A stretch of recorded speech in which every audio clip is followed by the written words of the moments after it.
नमस्कार। आप सभी का बहुत-बहुत स्वागत है हमारी इस यूट्यूब चैनल खुशहाल ज़िंदगी में।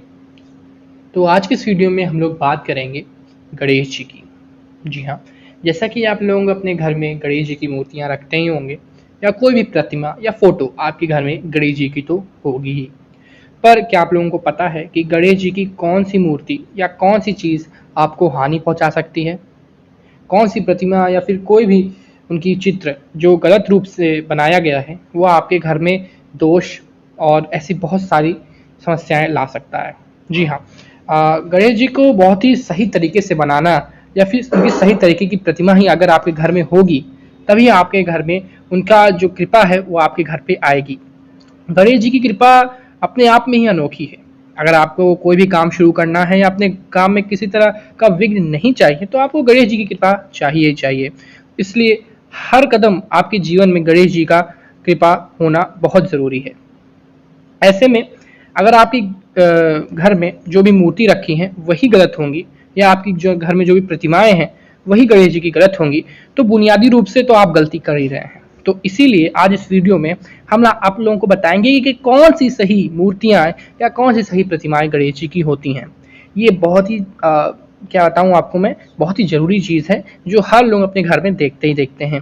अगर आप लोगों को नहीं पता तो मैं इस वीडियो में आप लोगों को अच्छे से बताऊँगा, पूरी विस्तार से एक-एक चीज़, सिर्फ बुनियादी रूप से नहीं, एक विस्तृत रूप से आपको मैं इसमें बताऊँगा। अगर आपको हमारी वीडियो अच्छी लगेगी तो प्लीज़ हमारे चैनल को लाइक भी करिएगा, शेयर भी करिएगा और सब्सक्राइब भी करिएगा।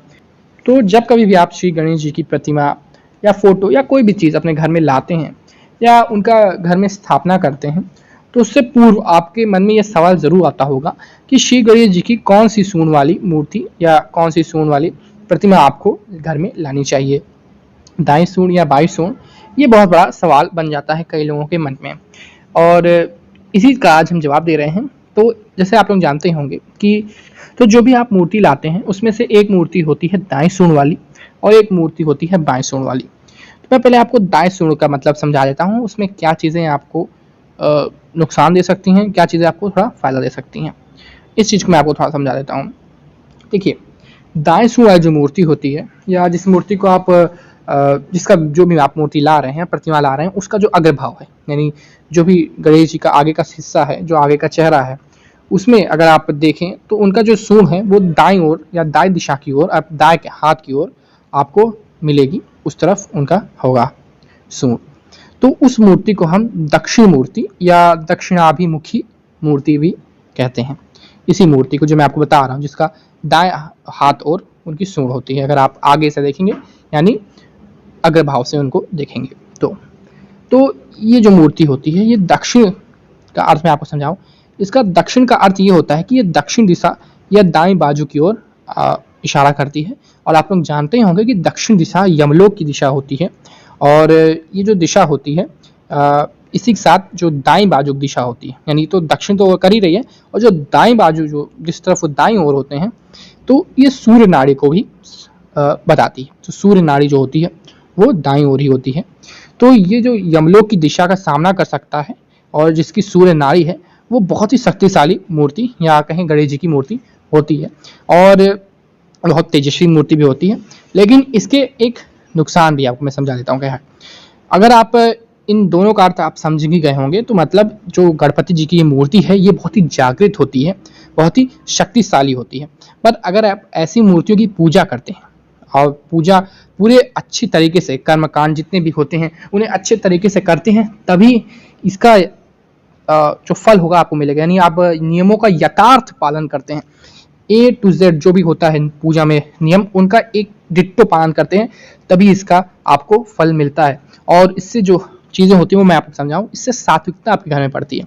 तो दक्षिणमुखी जो दक्षिणाभिमुखी जो मूर्ति है या फिर जो बाएं सूंड, माफ करें दाएं सूंड जिन्होंने जिन गणेश जी ने धारण कर रखी है, जिन्होंने दाएं ओर अपनी सूंड कर रखी है, जिन गणेश जी ने, अगर आप ऐसी मूर्ति लाते हैं तो सात्विकता तो आपकी बढ़ेगी। दक्षिणाभिमुखी अभिमुखी है यानी शक्तिशाली मूर्ति तो है, ये प्रतिमा तो है, लेकिन आपको मैं और समझाता हूँ। और लेकिन एक चीज़ जो इसमें खराब मैं आपको समझाता हूँ कि दक्षिणाभिमुखी मूर्ति जब भी आप लाते हैं तो इससे जो राजलहरियाँ जो आती हैं, आप समझाता हूँ मैं थोड़ा सा, ये धार्मिक चीज़ है, आप नहीं समझ सकेंगे।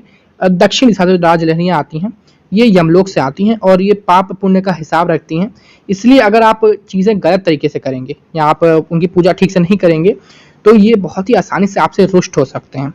और अगर आप इनकी रुष्टता अगर बढ़ जाए, यानी गणेश जी अगर आपसे ज़्यादा रुष्ट हो जाएं और आपने ठीक से पूजा नहीं की तो इसके उल्टे प्रभाव भी पड़ सकते हैं। जैसे आप जानते होंगे कि अगर आप दक्षिण दिशा में पैर करके सोते हैं या चीज़ें दक्षिण दिशा में आप मुंह करते हैं तो इससे बहुत ज़्यादा आपको नुकसान होता है, आपको जैसे मृत्यु की अनुभूति होती है। इसलिए आप देखिए अपने घर में भी आपको कभी बड़े लोगों ने कहा होगा कि दक्षिण की दिशा में कभी पैर करके मत सोना, इसका अर्थ यही होता है।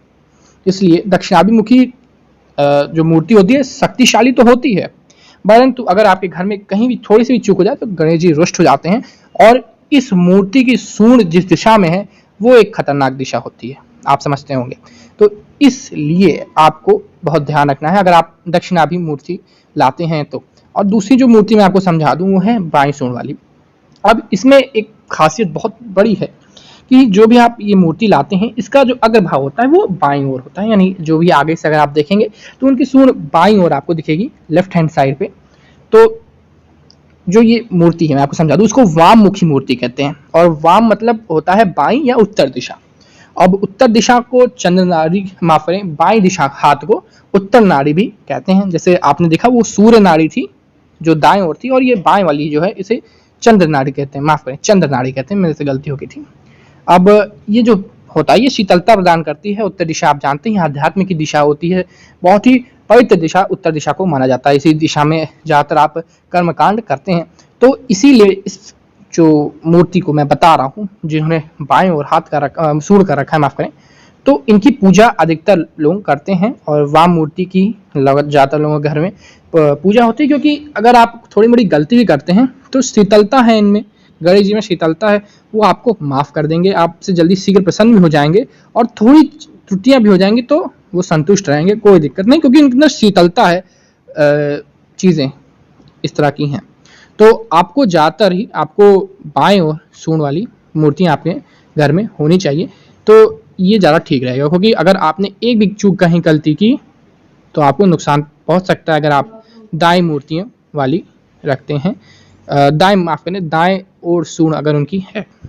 इसलिए आपको मैं बाईं मूर्ति जो है जिसे बाईं सूंड जिधर गणेश जी ने कर रखी है उसको लेने की सलाह दूंगा, ना कि दाएं। और आपको अगर हमारी वीडियो पसंद आती है तो प्लीज़ हमारे चैनल को लाइक करिएगा, शेयर करिएगा, और कहीं अगर बोलने में कहीं थोड़ी मोड़ी त्रुटि हो जाए तो उसे माफ़ करिएगा। Thanks for watching.